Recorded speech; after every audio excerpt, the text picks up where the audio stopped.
Barbie made Ken, and men in particular, look really foolish in the movie. And this is why I think they did it. I understand why people felt offended by the way that men were portrayed in the movie Barbie. There were times where I was very uncomfortable with the way that men were portrayed because, let's get real, I do not think that men are as foolish as the movie made them out to be. There are men that I love, and my son actually came into the movie, and I actually kind of felt bad for him watching men portrayed in that way. I think they flipped on its head the way that women have been portrayed in movies and media and in society in general for eons of time by putting men in that same category, by making them look like merely accessories to the main characters, which are women. Women had all of the main parts, they made all of the decisions, and men were merely there to act as accessories. They didn't have much by way of character development except for the very end.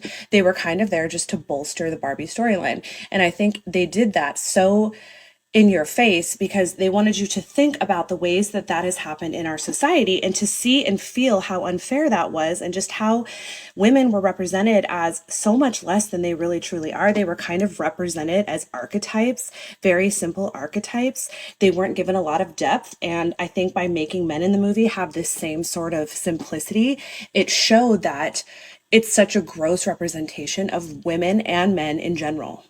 Spoiler alert, I think it's really, really interesting how at the end of the movie, once they had wrested Barbie Land back from the rogue Kens, they didn't want to go back to the way that it was before the Kens took over because they realized that that wasn't ideal either, that Barbie was making all the decisions and that Barbie was the center of the whole world. They realized how in doing that, i.e. the opposite of a patriarchy, a matriarchy, it doesn't actually help everybody involved. And I loved how they made the point that this is not about, is it Barbie and Ken or Ken and Barbie? Who comes first? Who has more power? It was about the individual. It was about the idea that we need to decenter each other and center ourselves. The man needs to center himself and figure out who he is outside of a woman, outside of a car, outside of a job, who he essentially is, just as a woman needs to. And they do not rely on each other to do that. It is an inside job.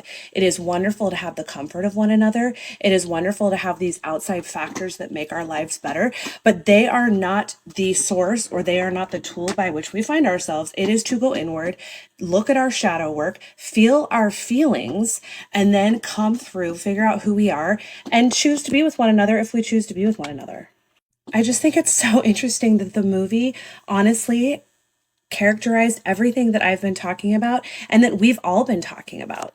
It is about giving men and women both autonomy to find themselves, separate of one another. It is nobody else's responsibility and taking that off each other's shoulders.